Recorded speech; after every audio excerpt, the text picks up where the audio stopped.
तो आप सभी को नमस्ते प्रणाम। मैं आपका अपना ठाकुर प्रखर सिंह और रात के 10 बज चुके हैं और कहानी का जो सिलसिला है वो दस्तूर जारी है। आज की कहानी की बात करूं तो आज मैं आपको दो ऐसी कहानियां सुनाऊंगा जो अपने आप में इतनी तकलीफ़ देने वाली हैं कि शायद कहानी सुनने के बाद हो सकता है कि कुछ देर तक आप अफसोस में भी रहें, लेकिन फिर आप अपनी दुनिया में मस्त हो जाएंगे।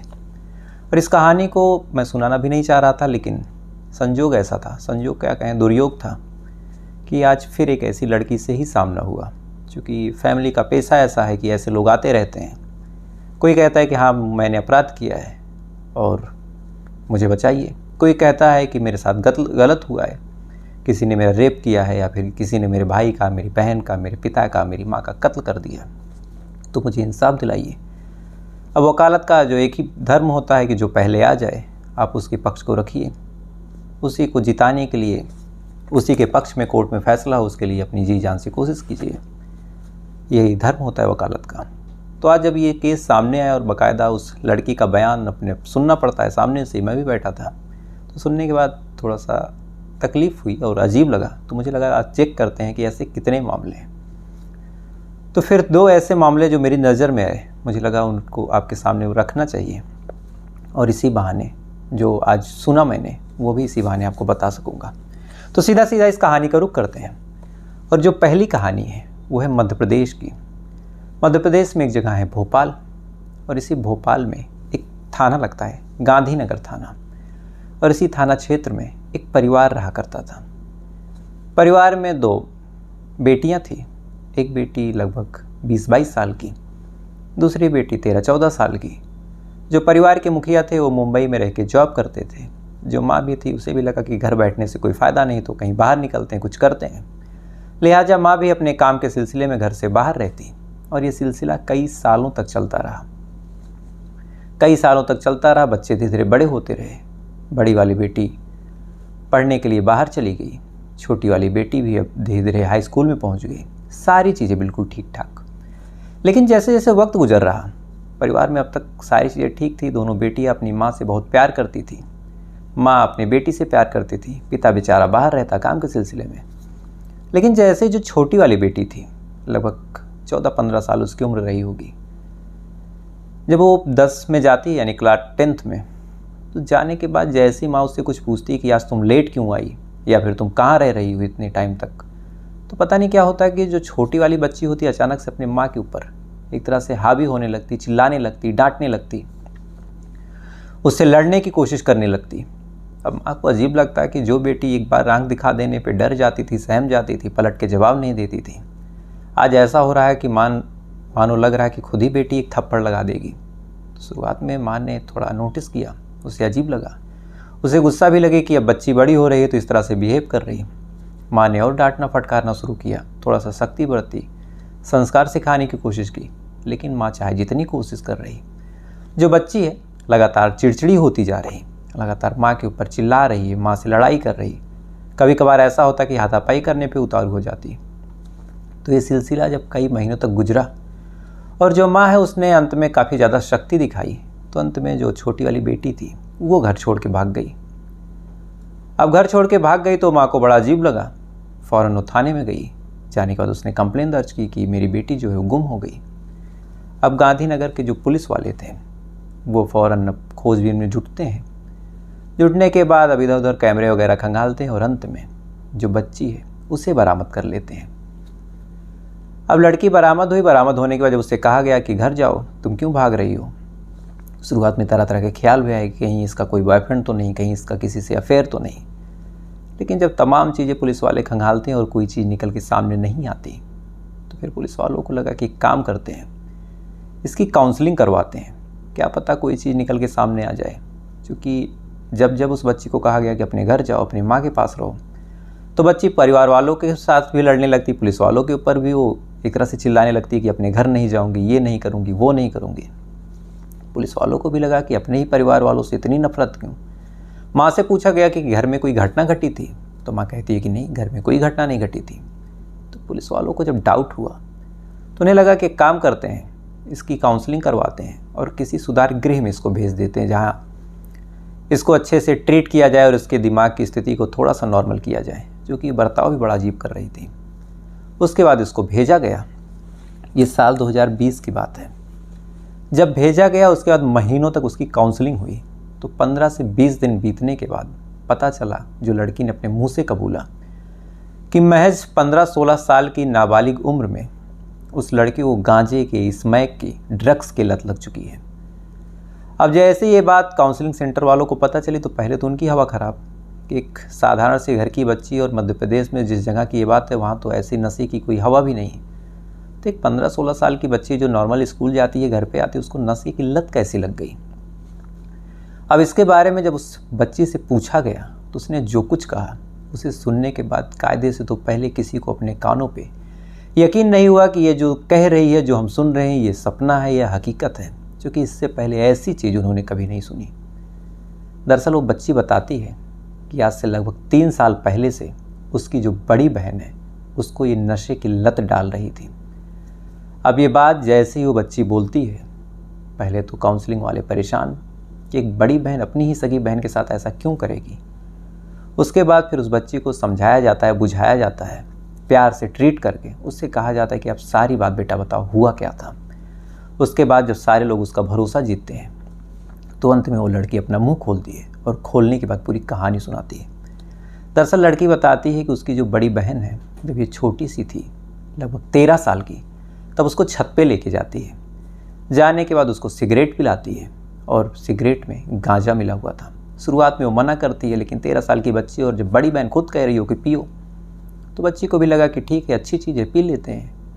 उसके बाद वो लगातार सिगरेट पीने लगी, लेकिन सिगरेट में तो गांजा मिला हुआ था। अब कहीं ना कहीं उसको तलब लगने लगी कि वही वाली सिगरेट चाहिए, तो बहन ने भी उसकी तलब खूब मिटाई और लगातार जब जब वो मांगती तब तब वो सिगरेट देती रही। अब वक्त के साथ साथ जो छोटी बच्ची थी, उस सिगरेट, उस गांजे की वो लती हो गई और अंत में जब उसने कहा कि मुझे चाहिए अब, तो फिर कहती है पैसे नहीं है, और अगर तुम्हें पीना है तो पैसे कमाने पड़ेंगे और पैसे कमाने के लिए तुम्हें कुछ करना पड़ेगा।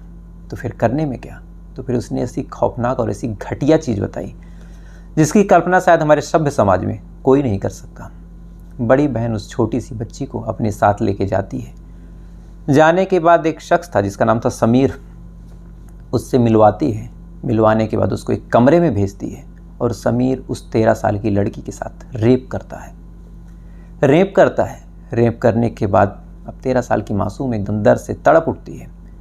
उसके एवज में बड़ी बहन 2000 रुपये लेती है। 2000 रुपये में से 500 रुपये का गांजा आ जाता है, जो इस छोटी बहन का खुराक था। बाकी 1500 रुपये से वो ऐश करने लगती है। अब 1500 रुपये से कुछ दिन ऐश करती है, लेकिन 1500 रुपये ख़त्म। इधर बच्ची के गांजे का भी पैसा ख़त्म। फिर वो एक तरफ दर्द में थी, लेकिन किसी से कहे भी तो क्या। फिर उससे कहती है कि दीदी ख़त्म हो गया। तो कहती है कि काम करो, फिर से चलो। उसके बाद दोबारा एक गौरव त्यागी नाम के शख्स के पास लेके जाती है। अब गौरव त्यागी उसको लेके एक लॉज में जाता है। अब लॉज में जाता है, गौरव त्यागी सब कुछ करता है, पैसे देता है। और जब लॉज में सब कुछ करता है तो इस बारे में जो लॉज के मालिक थे और उनको और उनके दोनों बेटों को जब पता चलता है, तो मालिक और मालिक के दोनों बेटे भी अब बुला के इसके साथ एक तरह से चाइल्ड प्रोस्टिट्यूशन कहें या फिर रेप कहें करते हैं। अब पहले समीर, उसके बाद गौरव त्यागी, उसके बाद लॉज का मालिक, उसके बाद लॉज के मालिक के दोनों बेटे, और कहानी अभी यहीं ख़त्म नहीं हुई। अब बदकिस्मती देखिए इस बच्ची की कि उस लॉज के मालिक का जो बेटा था, उसी का दोस्त इस लड़की का चचेरा भाई था। अब बातों ही बातों में जब चचेरे भाई को ये चीज़ पता चली, तो चचेरा भाई भी अब इस बच्ची को बुलाता है और इसके साथ सब कुछ करता है। यानी एक लड़की महज 6-7 महीनों के अंतर समीर, गौरव त्यागी और साथ ही लॉज का मालिक, उसके दोनों बेटे और चाचे का बच्चा, यानी इतने लोगों ने इस लड़की के साथ लगातार रेप किए, कई बार रेप किए, और बदले में कभी 500, कभी 1000, कभी 2000। और इन पैसों से जो बड़ी बहन थी वो अपनी अय्याशी की ज़िंदगी गुजारती थी। और बाद में वो चली गई इंदौर में जॉब करने और वहीं से फ़ोन पे इससे ये सब चीज़ें करवाती रही। इन चीज़ों का ऐसा प्रभाव हुआ कि सारे लोग इसको इस तरह से नोच खसोट रहे थे कि अंदर ही अंदर ये चिड़चिड़ी हो गई। और जब भी इससे कोई प्यार से बात करता, चाहे माँ चाहे बाप, तो इसको उस प्यार से नफरत हो गई थी। और कहीं ना कहीं चाहे जो इसको छूने की कोशिश करता, इसको गला लगाने की कोशिश करता, तो ये चिल्लाती रहती। और कहीं ना कहीं जब इसे नशे की तलब लगती तो ये आउट ऑफ कंट्रोल होती और अपनी माँ से भी लड़ती। लेकिन मजबूर थी, बता नहीं सकती थी कि मुझे गांजा चाहिए, मुझे ड्रग्स चाहिए, क्योंकि 14-15 सालों तक लगातार ये चीज़ें होने के बाद जब 14-15 साल की हो गई, 13 साल से ये कहानी शुरू हुई थी, इसे ये पता चल चुका था कि ये चीज़ें बहुत गलत हैं और कहीं मुंह खोलूँगी तो फिर परिणाम बुरा होगा, घर वाले मुझे ही गलत समझेंगे। बहरहाल मामला पुलिस में गया, पुलिस वालों ने इन सारे लोगों को गिरफ्तार कर लिया। साथ ही बच्ची की इलाज करवाई जा रही, इसकी काउंसलिंग करवाई जा रही। मामला कोर्ट में, जो कुछ सज़ा होना होगा होगा। लेकिन कमाल की बात है कि ऐसे ऐसे रिश्ते और ऐसी ऐसी बहनें या भाई, माँ बाप ऐसे लोग हैं। अब आते हैं आज की दूसरी कहानी पे। और आज की दूसरी कहानी भी इस कहानी से कुछ कम खौफनाक नहीं है। इस कहानी में भी एक रिश्ते का कत्ल होता है और कहीं ना कहीं ऐसे तरीके से होता है और ऐसी बुरी मुसीबत में होता है कि आज के टाइम में अगर इस कहानी को आप सुनेंगे तो एक बात है जो मैं आपको वीडियो के अंत में बताऊंगा, शायद वो लाइन आपके मुंह से निकल जाएगी। दरअसल दिल्ली के बुराड़ी इलाके में एक परिवार रहा करता था। बात है साल 2019-20 की, यानी कोरोना काल। परिवार रहा करता था, परिवार क्रिश्चियन था। अब चूंकि मामला फिर लड़की का है तो ज़्यादा डिटेल दूंगा नहीं। इस परिवार के लोग अब क्रिश्चियनिटी में मानते थे तो अक्सर चर्च जाया करते। चर्च में अलग अलग लोगों से बातचीत होती, वहाँ पे अलग अलग लोगों को सुनते, उनके बयानों को, उनकी चीज़ों को। ये सिलसिला कई महीनों तक चलता रहा। वक्त धीरे धीरे गुजरता रहा। परिवार में एक आदमी था, उसकी एक बीवी थी और उसकी 14 साल की बच्ची। अब ये तीनों लोग अक्सर जब टाइम मिलता तो चर्च आते हैं। आने के बाद उसी चर्च में अपना वक्त गुजारते हैं। और इसी वक्त गुजारने के दौरान इसी चर्च में एक और शख्स आता था जिसका नाम था प्रमोद खाका। प्रमोद खाका आता, चर्च में बैठा रहता। अब कई बार ऐसा हुआ कि प्रमोद खाका और ये परिवार दोनों अगल बगल बैठते, लिहाजा अब दोनों में दोस्ती हो गई। दोस्ती इस कदर आगे बढ़ी कि दोनों परिवार के बीच इस कदर नज़दीकी हो गई कि जो परिवार था पहला वाला, जो बुराड़ी इलाके में रहता था, इस परिवार की जो महिला थी इस प्रमोद खाका को अपना भाई मानने लगी। यानी इस 14 साल की बच्ची का वो मामा लगने लगा। अब मामा भांजी में भी प्यार, इधर बाकी परिवार वालों में भी लगाओ। सारी चीज़ें ठीक ठाक चल रही हैं। धीरे धीरे वक्त भी गुजरा। लेकिन इसी दौरान एक ऐसी महामारी आती है जो न जाने कितने लोगों को घरों में कैद कर देती है। कोरोना आया, लॉकडाउन लगा, दोनों ही परिवार घरों में कैद अपने अपने। कभी कभार फ़ोन पे हालचाल मिल जाती। जो प्रमोद खाका था ये बताता था कि ये दिल्ली सरकार में महिला एवं बाल विकास का जो संघ है उसमें असिस्टेंट डायरेक्टर है, यानी अच्छा खासा पैसा और अच्छी खासी पदवी। अब ये सारी चीज़ें भी ठीक थी।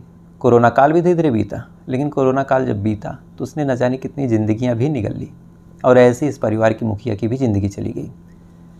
कोरोना में इस परिवार का जो मुखिया था उसकी मौत हो जाती है। मौत होने के बाद अब घर में एक माँ और एक 14 साल की बच्ची, दोनों ही बसते हैं। दिल्ली जैसी जगह में 14 साल की बच्ची का सर्वाइव करना कहाँ से पॉसिबल होता। और इधर माँ के पास पैसे भी नहीं तो करें क्या। ये सारे लोग अब परेशान हैं। बेटी भी परेशान, माँ भी परेशान। खाने तक के अब लाले पड़ने लगे। माँ जैसे तैसे करके कहीं ना कहीं काम करती। लेकिन अब दिल्ली में अब पढ़ाना लिखाना भी मुश्किल था। कोचिंग, मान लीजिए कहा जाता है कि स्कूलिंग फ्री है, लेकिन ट्यूशन वगैरह। अब ये परिवार इधर उधर डिस्कस करने लगा। सारे लोग जो भी हाल चाल लेते, मरने के दौरान जो जो लोग आए थे वो लोग भी अब बातचीत करते कि क्या किया जाए। और इसी बीच जो प्रमोद खाका था वो भी आता है, कहता है कि बहन तुम परेशान मत रहो, जो भी दिक्कतें होंगी, जो भी ज़रूरतें होंगी मैं पूरी करूँगा। उसके बाद फिर पूछता है कि ये जो बच्ची है 14 साल की, जो भांजी है मेरी, इसकी पढ़ाई लिखाई का क्या सोचा।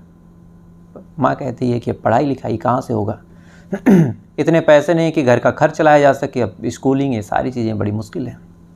कहता है कि परेशान क्यों हूँ, आप खुद कहीं नौकरी कर लो और इस बच्ची को मैं अपने साथ लेके जाता हूँ। पढ़ाने लिखाने की, इसकी ज़िंदगी की सारे खर्चे मैं उठाऊँगा। मना करती है माँ, कहती है कि क्या करेंगे, इतने आप एहसान वैसे ही दिखा रहे हैं, आप कहाँ लेके जाएंगे, बदमाश है, चंचल है। कहता है कि मैं इसका मामा हूँ, आप मेरी बहन हो, ऐसे ही मौके पे अगर मैं जिम्मेदारी नहीं लूँगा तो किस बात का मैं मामा। अब माँ से लगातार जिद करता है। माँ बेचारी मान जाती है, कहती कि ठीक है। माँ को भी खुशी होती है कि कम से कम आज के टाइम में जहाँ सगे संबंधी अपना दामन छुड़ा रहे हैं, वहाँ एक अजनबी ऐसा था जो चर्च में मिला। और शायद ये गॉड की ही देन है कि ऐसा देवता बना कि आज जो इस बुरी मुसीबत में मेरे साथ खड़ा है।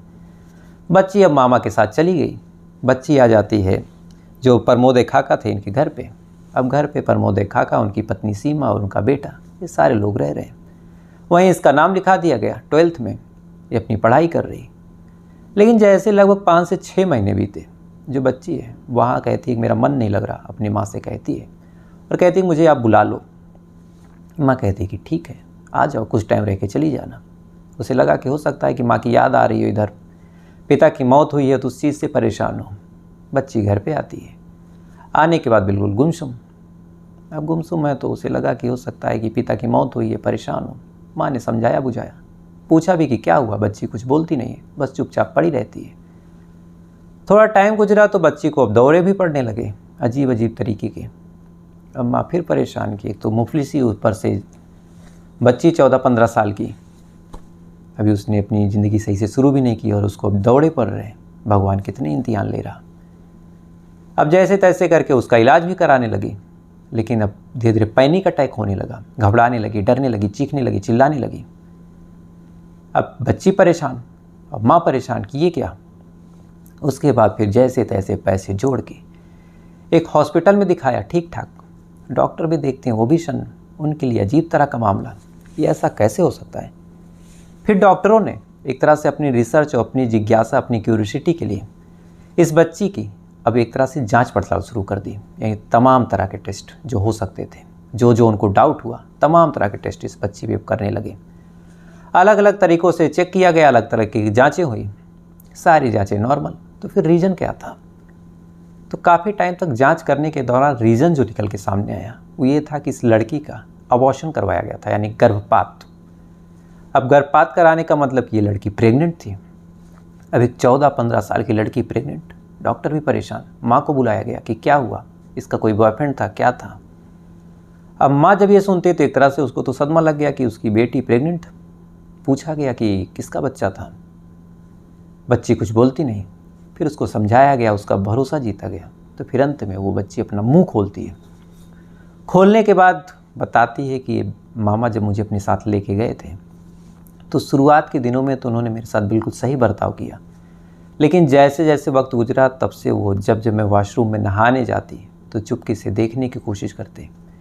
जब घर में कोई अकेला नहीं होता तो मुझे जब कोई होता नहीं, मैं अकेली होती, तो मुझे छूने की कोशिश करते, मेरे पास आने की कोशिश करते।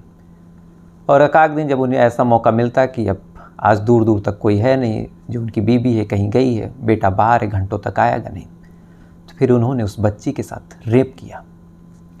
रेप करने के बाद फिर लगातार जब घर पे कोई नहीं होता उस लड़की के साथ गलत काम करते रहे। महीने 2 महीने बाद इस कदर उस लड़की के साथ बेकदरी हुई, उसके साथ गलत काम हुआ कि लड़की अंत में प्रेग्नेंट हो गई। अब लड़की प्रेग्नेंट हो गई, उसे कुछ समझ नहीं आ रहा कि क्या करें। लगातार कहती कि मेरे पेट में दर्द है, मेरा पेट निकलता जा रहा। इस बारे में उसने लगा कि अब मामा से तो नहीं, मामी से कहते हैं, सीमा से, हो सकता है वो मेरे दर्द को समझे।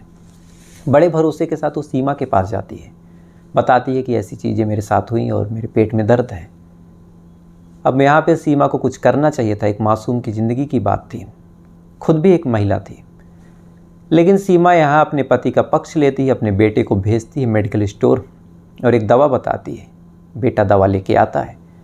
आने के बाद उस लड़की को ये दवा खिला दी जाती है। अब 2-3 महीने की वो लड़की प्रेग्नेंट, दवा खिलाई गई, पेट में बच्चे को मारा गया, उसका अबॉर्शन किया गया।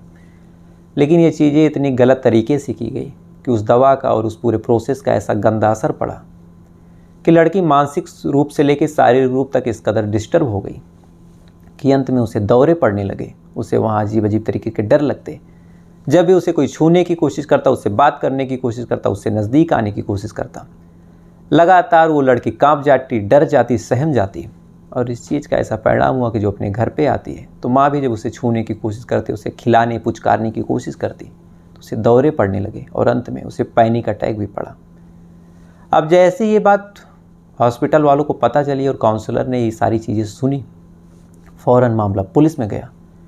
पुलिस आती है, फ़ौरन बयान वगैरह दर्ज करवाती है। लड़की बयान देने के हाल में थी भी नहीं, कुछ महीने बाद वो बयान दे पाती है। उसके बाद फ़ौरन वारंट निकाला गया।